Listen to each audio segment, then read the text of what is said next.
Hello, ladies and gentlemen. Welcome back to another episode of the 5 O'Clock Hustle podcast. This is episode number 19, and it's a big one, guys. I'm serious. I feel super official now because Dean Dre and I had the opportunity to speak with Don Yaeger. If you don't already know who he is, Don is an 11-time New York Times bestselling author. He's also an award-winning keynote speaker. He's an executive coach and team culture expert. Don's written books with some of the most iconic names in sports. I'm talking John Wooden, Walter Payton, blindside tackle Michael Orr.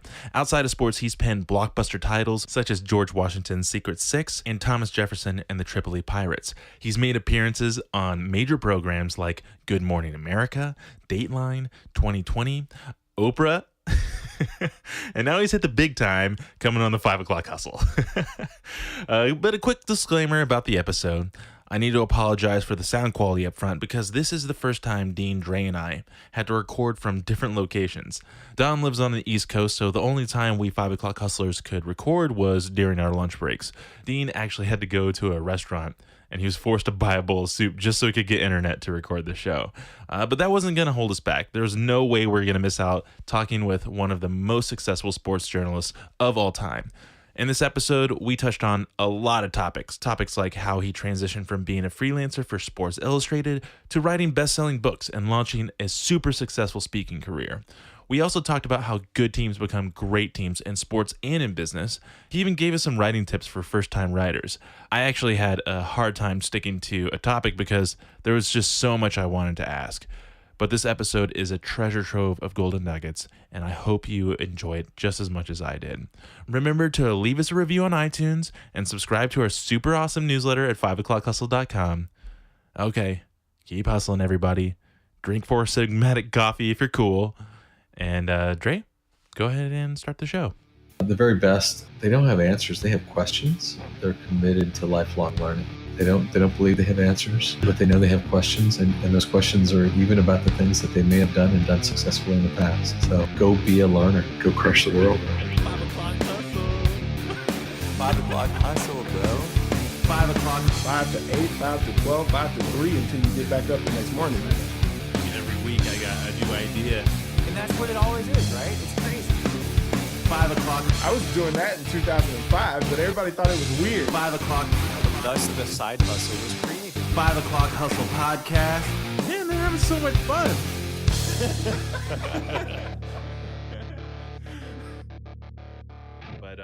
But speaking of writing, you've definitely made a name for yourself with all the. I mean, you've written what, 28 books? Is it 30 books at this point? 27. 27 books at this point. I'm underperforming. I haven't hit 20 yet. Okay. But like without even knowing, I years ago I read the one that you wrote with John Wooden, and I was when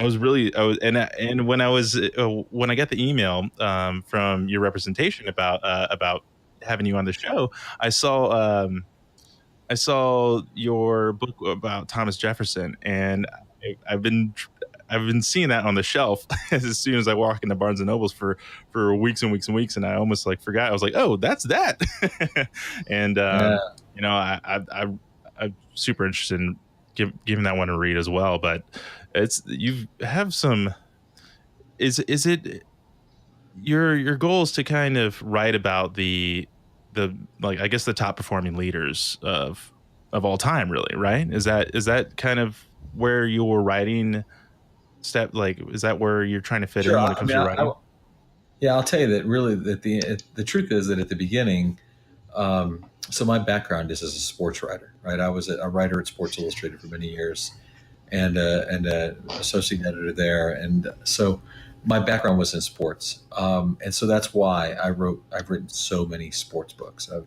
And now my goal was to write books with people who didn't just intrigue me as athletes or coaches, but people who intrigued me as humans and leaders, right? Those really were the places I wanted to go.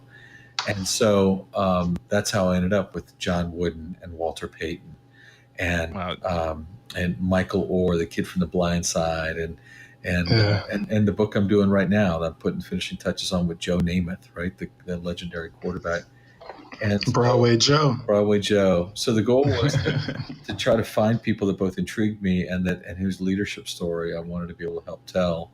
And that was really great. And then about 5 years ago, a television anchor named Brian Kilmeade, actually reached out to me, and he said, I've got this book idea I'd love to share. I'd love to work on with you. And, and I didn't really have a big interest in the idea. It was a history book.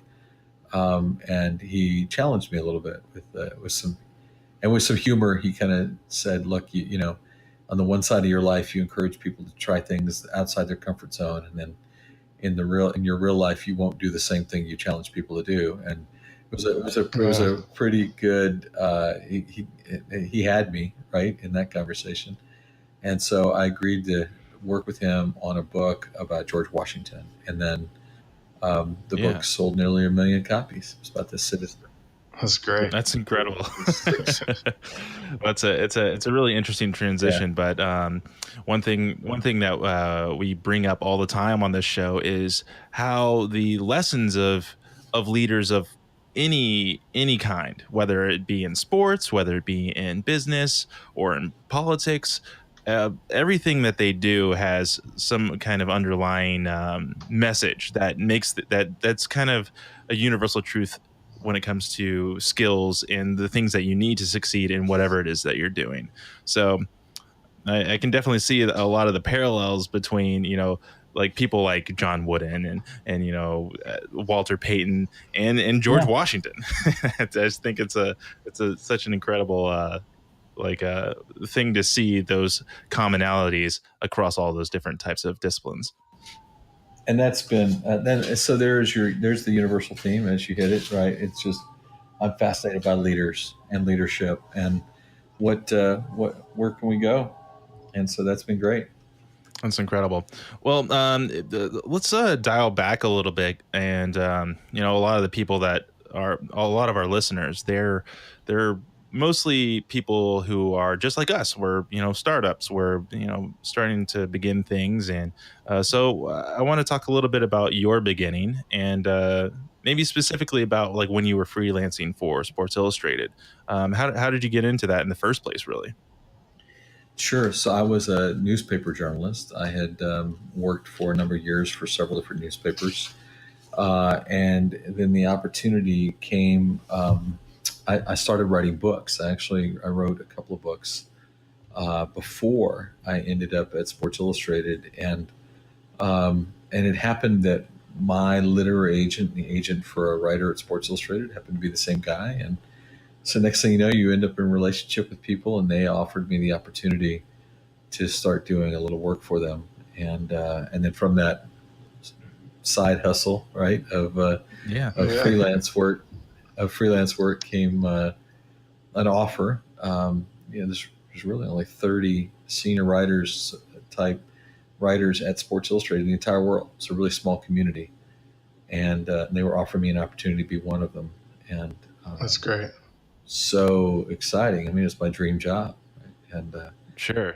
And I was there essentially for about 12 years. And then a decade ago, 2008, as the economy was turning, the magazine was looking at a different advertising what people were doing differently on advertising. Sure. Of course. And there was and they offered a number of us an opportunity to take a buyout, to go a different direction in our lives. And I'd just become a dad for the first time. I was 45, and I'd just become a dad. And the idea of being on the road as much as I was at Sports Illustrated was not that attractive to me. So I took the buyout and went out and started my own thing. And that was literally the opportunity to write one book a year and to speak. I do between 60 and 80 corporate speaking engagements every year. Wow. All around the world. And so between those two things, I mean, my side hustle led to a real hustle, which led to a new side hustle, basically.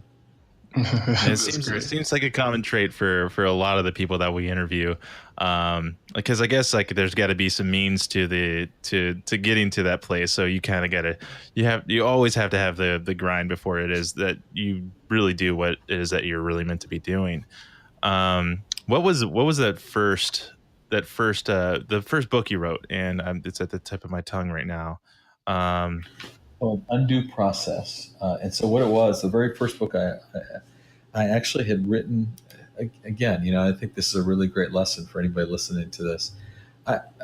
For me, I'd written a series of stories for a newspaper that was kind of an investigative look at the NCAA, which governs college sports. Mhm.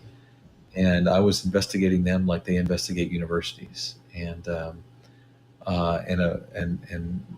randomly, a television producer from ABC News was flying through the city that I worked in and saw this article series, reached out to me, asked me if I would help them turn it into a 3-part television thing, which they did.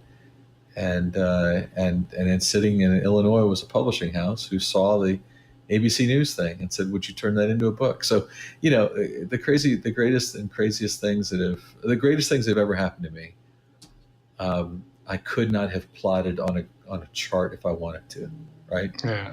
And I think that's a really important point because too often we're sitting out there and we got it all mapped, right? This is it. Got to do this by this date and this by this date, and then I'm going to be this. And at the end of the day, it's about being available to be something other than what you think you need to be today. Right. You have to kind of because I guess there's a lot of people who, everyone has a means, and it's really it's the people who are willing to. I read a lot about. There's this guy. I don't know if you're familiar with him, Joseph Campbell. But he's a mythologist, and he wrote all these amazing books about story and what it is the hero's journey and the accepting the call and accepting the responsibility to progress and succeed. And I feel like that kind of parallels a little bit there.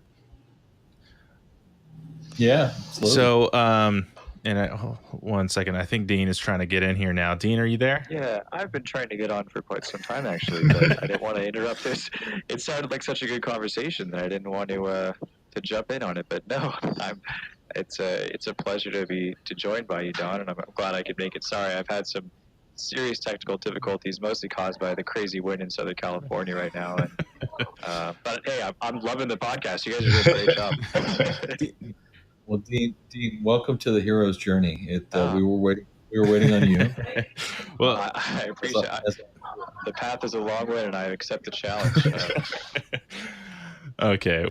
So you're the early days of writing, and it's kind of progressed. And one of your most recent books, which I find really interesting because of our current situation with Dean, Dre, and I, is we're a team, and you wrote this book, What Makes Great Teams Great. And I think it'd be a kind of a fun thing to dive into because we haven't read it. But what to you, what is like the number one thing? Let's start there. Well, so I'll give you the real quick background of the book because I think it's important to realize this isn't my opinion of what makes. So I did sit down and try to define what were the teams that were so great they merited our study, like the teams that were so consistently successful that you had to want to understand what made them great. And I took a long window of time and tried to define sustained excellence. And I found 110 teams, from the women's soccer team at North Carolina that's won 22 national championships in 29 years to the Golden State Warriors, right? And then you take those organizations and you say, how do you create? How was excellence created? What were the habits of these great teams? And each one of those teams, they didn't make my list until they agreed to open up and spend time with me, allowing me to understand them. And so there are a lot of great teams that I didn't have access points to. So I'm talking there are 110 that I did get into. Um, and Sure. it was a 6-year project, five and a half year project, just traveling around. And another dozen were businesses. The CEO of Southwest Airlines, Steve Ballmer from Microsoft. I mean, just really incredible leaders were sitting saying, here are the habits of what we've built that maintains excellence. And in all of that, the number one answer was that the best teams understand their why. They have a sense of purpose that is not just known by leadership, but is felt throughout the organization. They know who they're in service of, and collectively they know why it matters. So this isn't some piece of knowledge that's kind of kept in some corner office where the executive gets to know why what we do matters. I mean, this flows all the way down to the reception desk, right? And so when Yeah. teams can do that, when teams can coalesce around purpose, whatever that looks like for them, and it looks differently in different organizations. When there's this common sense of community, of a sense that you're part of something bigger than you, and a feeling that that's important and like that's awesome. When you can do that, um, you create an environment where you can sustain difficulty better than others, where you can manage success, because one of the great predictors of failure is success, right? People that have the most Right. success also often have a very uneven experience in life, because they celebrate their successes to an excess, and they fail. The next thing you know, they're experiencing failure. So those teams that have this sense of purpose are able to kind of manage the highs and lows better than others.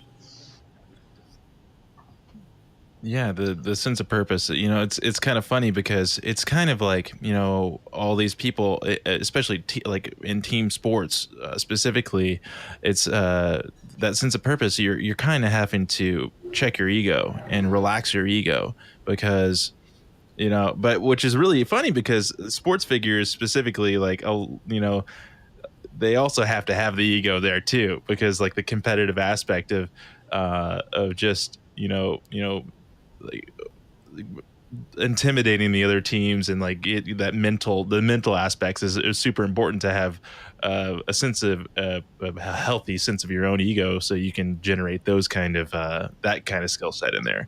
But then at the same Ooh, time, can I jump in yeah, there? go ahead. Because that's so interesting. Because I was actually reading, Don, I was reading your blog, and I jump on it from time to time. But I love what you were talking about the Masters, and how there's that kind of the trash talking has come back, and even it's on the golf scene right now. So I mean, I thought that was incredible, because you kind of see that like it dissipating. You see that there's a little lack of trash talking lately, and it's kind of coming back into basketball. But I mean, like Jordan was among the best at it, but you can even go back, into some of the greats that you've interviewed, speak of before in some of your speeches. And I just love that. So just building on that, it's such an important role, like the overconfidence, but getting in ahead of your opponent. I mean, where do you place that on the on the importance scale? Oh, again, I'm a big believer that the one of the most important pieces of your personal excellence is the conversations you have with yourself, right? So that's first, and sometimes a reflection of the conversations you have with yourself are the conversations you have with others, and that's where often trash talking can come into the mix, right? Um, and I'm a big fan of both, right? I think it's important. I'm very intentional about governing what I say to myself in a lot of situations where it'd be easy to get down on me, because it's what we naturally do. I always try to remember, one great coach once taught me, you know, um, what would you say to your teammate if your teammate did the same thing you just did, right? You wouldn't walk over and say, "You lousy son, you suck. Like, how could you do that?" And yet that's what we say to ourselves, right? When we make a mistake, we say, "Dude, you are a freaking idiot. I cannot believe you just did that." And so a real great lesson, very easy exercise. Govern what you say to yourself by what you would say to others in the same situation. And so I'm real. It's what I say to myself is very important. But I also am a big believer that there is just something special about the ability to kind of find ways, find ways to competitive advantage, and sometimes that involves a little mental gamesmanship. And Yeah, I love thought it that. was. I thought it was cool. I don't know if any of you guys got the chance to watch the Final Four. Don, I'm sure you did. But the Cinderella story, Loyola Chicago. When you heard these guys talking in the interviews, they had last second shot after big shot, but it was always dispersed amongst a different person. There was never the one go-to guy. And it's kind of like how you were talking about that self-talk, but then also that that talk to instill the the strength within your team to say, hey, we can do it. If you heard the guys at the end of the in the interviews, they would say, yeah, I made that huge shot, but anyone on that team could have made it. If the ball was in anyone else's hands, the same outcome would have happened. And it just goes to like that kind of confidence. It's still kind of that cockiness, like, yeah, anyone could have made it, but you're doing it in a team environment too. So it instills that whole culture within the entire team that every one of us can make this shot. It doesn't matter who has it at the end of the game. We can all make it. So I thought that was pretty cool to kind of hear them acknowledge that, yeah, I made the big shot, but if it was in anyone else's hands, they would have made it too. So I think that's really great. yeah, no, I think it's and the upside again from the mental standpoint, you're also saying to your opponent, right? So don't waste your time focusing on me, because if I hadn't hit it, Dre would have hit it, right? Now, Dean, I'm not so sure. Right. Dean, have you ordered your soup yet? That's all I know. That's what I kind of know. It's sitting in front of me actually. I didn't even know they had this available. It's like a delicious Thai soup. So I'll let you know how it goes. No, we were all worried about that, so I'm glad. I appreciate always caring for others. I love it. Yeah, that's it. Don, I was just kind of wondering. You hit a lot of different platforms. Your amazing books, as we like to talk about, but then coupled with you're active on a What kind blog. of books? They are incredibly insightful and helpful books, Okay. and Good. Thank you. absolutely. And you work over a lot of different platforms, and from your blog to your books to just different posts and publications, and then speaking as well. Is one of your platforms of influence. So, I guess I'm just wondering. Is there one that you find to be more important and more influential, or did they kind of just naturally progress from one to the other? What was that progression like, at a high level? Sure, I will tell you. I mean, it's interesting. I never fancied myself anything but a writer. I love to write. First off, my thought of myself over a lifetime has been as a storyteller. That's what I do. Right? I'm a storyteller, and that's why whether it's about leadership or whether it's whatever it might be, my goal. I enjoy learning and telling great stories. If I can do those two things, that's as much fun as I can ever have. So, but I always thought it was going to be done in the written word. That's where I grew up, right? And so the idea that it grew from newspapers, where a good interview with somebody might last 30 minutes, to a magazine, Sports Illustrated, where time with somebody might last a couple days, to then books, right? Where you're writing 65,000 words and you're spending weeks and weeks with people learning who they are and what they are. And they just all progressed. But ultimately, I will tell you the question you asked is, I never anticipated, and if it hadn't been for the opportunity to step away from Sports Illustrated, in the fashion that I did when it was that time when the magazine was changing, I don't know that I would have ever left being a writer for anything else. But when I did, I thought, you know what, I'm going to try speaking. I grew up the son of a preacher, but I had never fancied myself a speaker.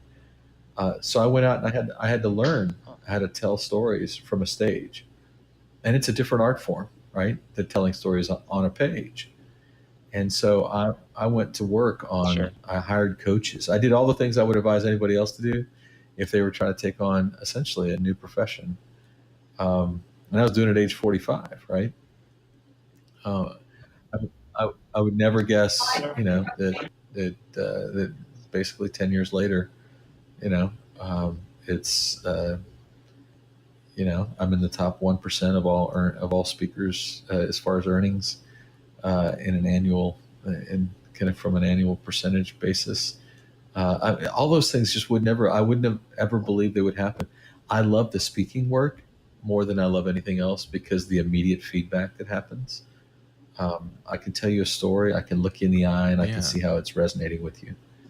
When I do it on a page, whether it's in a book or a magazine, I don't, unless you write me a letter, I don't know how it affected you. But I could tell the exact same story from a stage, and I know immediately, like, did I connect? Did something I just say just so completely resonate with you that you are emotionally engaged with me? That's really cool. I love doing it. That's great. Do you remember the first time that you went out there? As a speaker? Yeah. Oh, of course. Yeah. I mean, I literally, I just thought, you know what, I'm going to go. And so I thought if I was going to try it, hey, you want to try it someplace where, you limit the damage to yourself and others. Sure. And so I reached out to friends of mine who were in Rotaries, right? Rotary clubs. I just said, let me come talk to your Rotary club. And so I practiced, right? And we were looking at it. Again, I don't say these numbers for any reason other, but the very first year I did it, I probably delivered 100 speeches and made nothing, right? Nothing. Right. But last year it was 7 figures. So that's what you can grow something if you're willing to kind of do that 100 speeches of grunt work, right? If you choose to do whatever the grunt work looks like for you, but do the grunt work. Don't expect that you can skip the grunt work just because you achieve something else in life. Sure. Absolutely. Sorry, I'm supposed to cut in to keep going. I love this. So good. So I was listening to an episode with Tom Peters recently, and one of the things that he said is like you're saying, except on the opposite. So the grunt work doesn't stop once you start getting into that. Exactly. That whole channel. But he was mentioning that he'll prepare, 4 to 6 weeks before delivering something in front of 400 or 500 people. And I thought that was incredible. I mean, what's your preparation like? So for a speech, one thing I chose to do was to limit the number of topics I will choose to discuss with people, right? Because when I hear a speaker, or when I hear somebody say, "Oh, there isn't anything I couldn't talk about to any audience," I figured they're really lousy to all audiences, and so I wanted to be really good in my space. So kind of on the flip side of Tom Peters' discussion there, I adopted the Malcolm Gladwell 10,000 hours rule, right? I'm going to get really good at several topics. I'm going to be so good at those stories and those speeches that I can weave in tales that might be important to a specific company or audience, but the guts of my presentation are largely the same. That does not relieve me from practicing, and I practice all the time. One of the ways I practice is, frankly, weird as it might sound, I actually have a recorded version of the best I think I've done of each one of my presentations, the 3 major presentations that I give, and I have it both on my laptop and on a device that when I'm traveling or out exercising or something, I'll listen to my own self speak, as weird as that might sound. Again, as I'm saying it, I'm thinking, gosh, Sure. that sounds really arrogant and weird. But I'm doing it because I'm listening to myself having done it really well. And the practice and the exercise comes from the repetition. And sometimes the repetition is mostly mental. Yeah, I recently got into affirmations, and just kind of saying out loud all the things that I want to have done for the day, like in terms of I've done it, like I'm that, and just the other day, I went a step further and I recorded myself doing it so I could actually hear myself saying it along with it at the same time. And it's kind of weird. It's definitely a weird thing to see if you were to step in my living room where I do it at 4:30 in the morning. But it's kind of a funny. I definitely look funny listening to myself and talking along to myself. My wife thinks I'm crazy, but We probably are. I'm a little crazy. I think we all are at some point. So now that we talked a lot about your book, your amazing books, and a lot of your process and the things that you do all the time. I kind of want to give our listeners a little like some maybe some practical stuff because like myself, I'm trying to write my first book, and a lot of our listeners are trying to write our first book, and Dean is a writer as well, and speakers too. We're kind of baby podcast. I'll call us baby podcasters because we've never really been in any real media form except for maybe 6 months ago, and we're really surprised about the kind of growth that we've seen thus far because we didn't know what we were doing, but you have been in we'll just say the media for a very long time, and you're very experienced. So I hate to miss out on the opportunity to get some of the tips when it comes to doing these things for the first time, whether it be writing a book, whether it be speaking in front of a crowd. And you kind of touched on it a little bit when you were saying, you can't skip out on the grunt work. But is there anything else that in terms of let's say writing a book, like what is the first thing that you do when you have a new idea for a book, for instance? So I go to the whiteboard, and every book is essentially a journey, right? It's got a start point, end point, and a lot of little points in between, which are your chapter markers, right? And I actually, my process defined over all these years is that I, before I ever really write, I create maybe the world's most ridiculous outline, right? Sometimes the outline's 40 pages long. Chris knows how that goes, yeah. Do what? I'm sorry? We're gonna have the ADR Dean's voice after this episode, but he was saying that I'm writing my book right now. I have a really long outline as well. Yeah. Well, but so the way I write my outlines though is I have tried to make sure I understand what you might consider disconnected thoughts are, and I want to make sure that I've created a rhythm in it where a reader can start here, end here, and will not feel like he's reading a bunch of, he or she are reading a whole bunch of disconnected ideas. I want them to feel like there's that they're riding a wave of some kind, right? And so, but then the key to my outlines, and I think this is really the difference making. This was a game changer for me when I started doing it a number of years ago, was that I actually, in the outline, I write the opening and the closing of every chapter. So the first few sentences, first paragraph, whatever it might be, and the last few sentences of every paragraph in the outline, which allows me to see how everything transitions, right? How does chapter 3 end? Yeah. How does chapter 4 begin? That way I know, right? I know that I have them lined up. The reason that this was kind of a game changer for me was that it totally changed my need to feel like I was writing in some kind of order, right? Because I may wake up today and I want to tell, if I'm writing Joe Namath's book, and I may wake up today and say, you know what, I want to tell the story of Joe's battle with alcohol, right? But that's chapter 16 of the book. And I haven't written chapter 15 or chapter 14 or chapter 30. But that doesn't matter because I know what 13, 14, and 15 are going to look like. So I know how 16 is going to start and end. I can go to work on chapter 16 without having any worry that I'm going to mess up the dynamics of the wave that I'm trying to create, right? Because I know how every chapter begins and ends. I know what the meat of the chapter is going to look like, because that's in the outline. And as I'm making my way through, I can jump in any day and tell any piece of the story that just inspires me that day. I want to tell this. I can go write it. I don't have to feel like, "Ugh, dang it, I'm really stuck on chapter 3 and I just kind of, I don't know what to do." I just don't get Yeah, that's stuck great. because there on any given day. There's always something. There's always some piece of story I want to tell. I just need to know before I get to telling it how it's going to fit.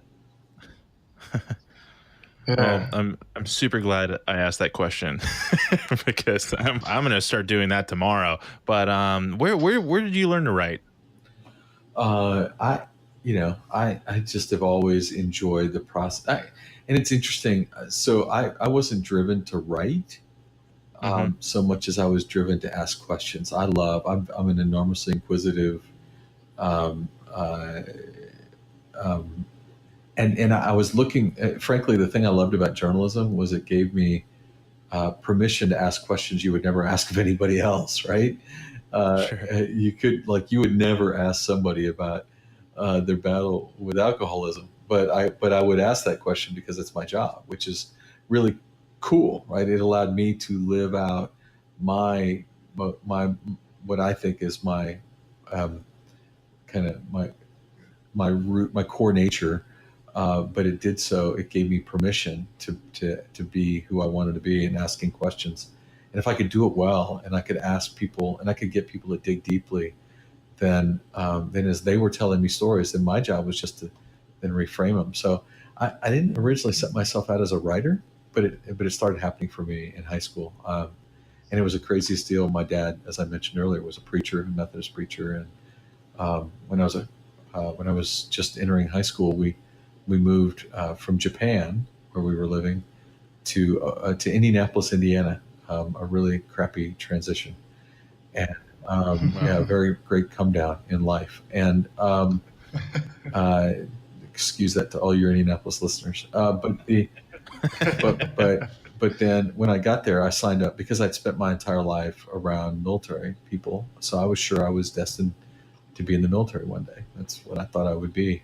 So I signed up for Sure. ROTC, and the night before my freshman year of high school, the guidance counselor called the house and said, "You know what? Not enough kids signed up for ROTC, so we're going to cancel the program. But don't worry, we found you a spot on the student newspaper." And and it was the dumbest thing. Okay. And yet it turned into my career, right? So again, it gets That's to that whole great. point, right? Sometimes it's not about the the points we've charted; it's the willingness to roll with the points we're given. So I Yeah. wasn't set out to be a writer; it just happened And for me. I share a semi similar experience, and I've told the story on the podcast before. But before I turned my life around, when it comes to pretty much just turned my life around. There was a point where I had just pulled my in college. My grades were just abysmal. I can't even. It's embarrassing to even like say what my GPA at that time actually was. So like a lot of people that are in that situation, they say like, hey, like I can always join the military, and I did have that moment in my at, during that time. And I went through everything actually. When it comes to studying, I probably studied more for the military entrance exams more than anything my entire life. So I did actually really well, and they're like, you know what, you get to be a scientist in the military. I was like, oh, okay. So I went through the whole process. I did the medical processing, and then it came to the day to sign the dotted line, and my recruiting officer, he didn't put my high school transcript in my package. So the person at the medical processing, which is really the last thing that you have to do, was very upset.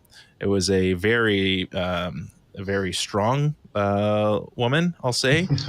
She could have probably been in the WWE or something. She probably was or is now. She ripped the chair out from underneath me and said, "You know what? You're wasting my time, and we're gonna have to reschedule."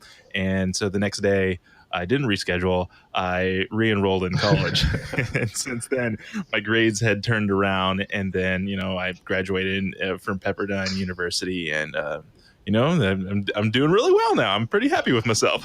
I'm pretty happy with that change. But it's you never know, right? yeah.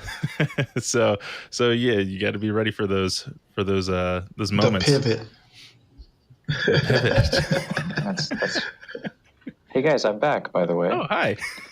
Hi. Yeah, one of our favorite topics, Don, is the pivot. But hey, I have a question for you. I read a lot of what you said again, and one big thing that you seem to emphasize is engagement. And I think that for a lot of our listeners, they're not engaging an audience; they're engaging potential investors, or they're engaging potential partners, and they're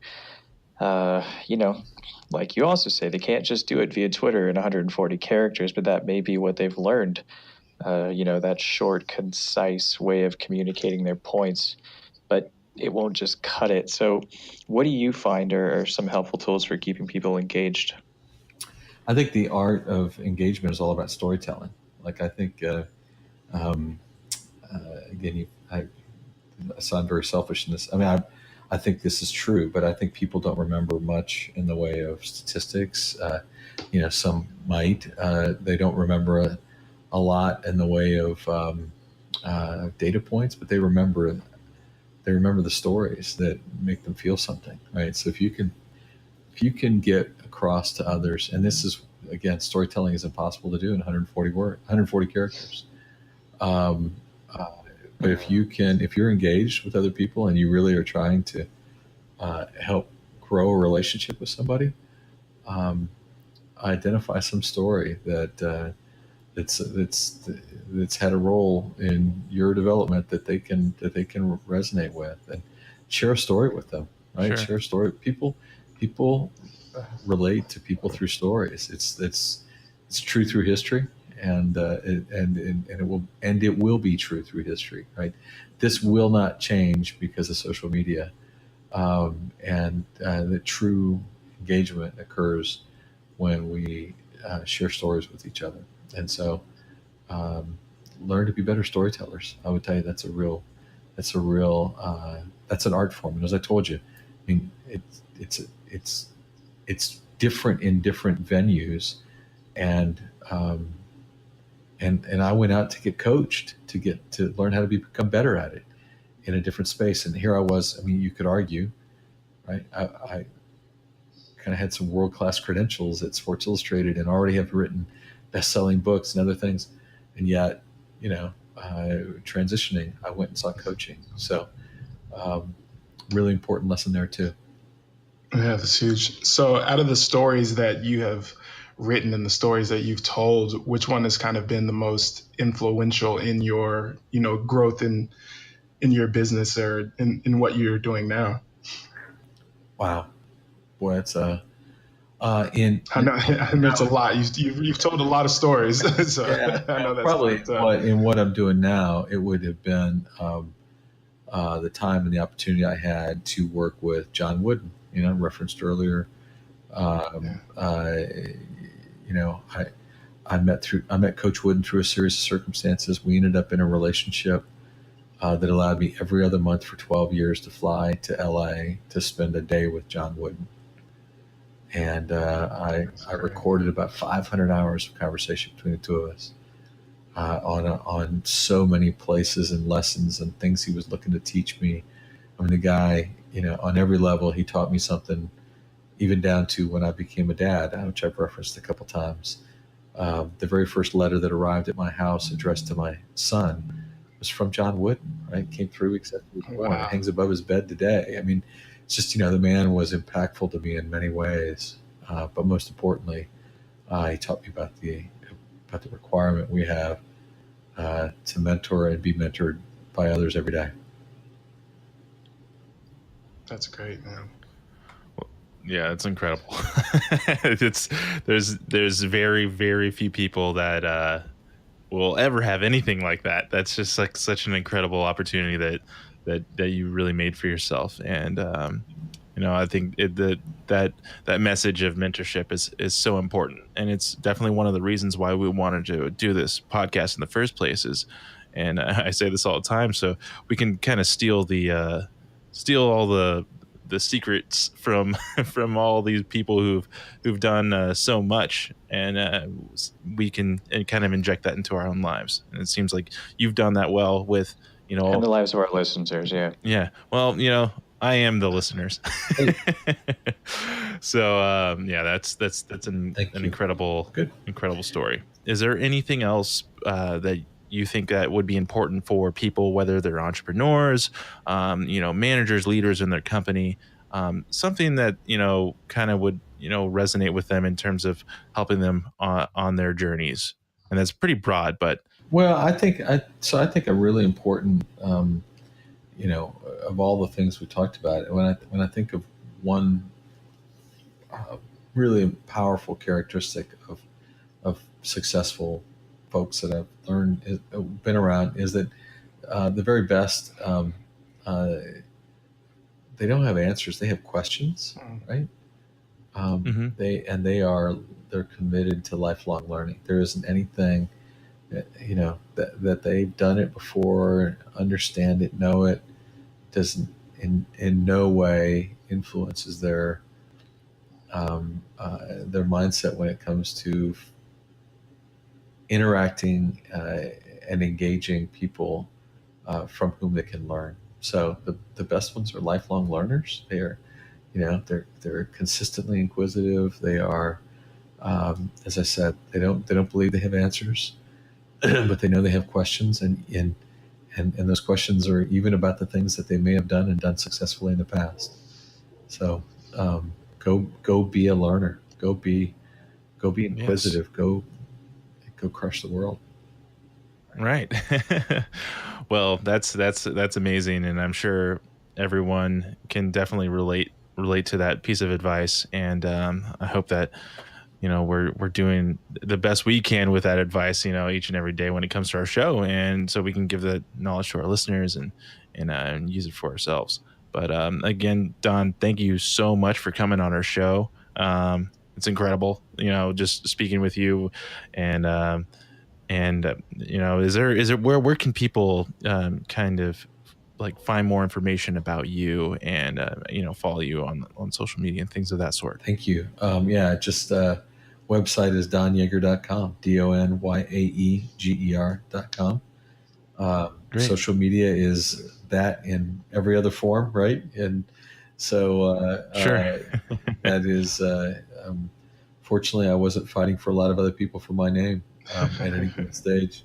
And so I own them all, which is great. That's great. I'd love to stay in touch.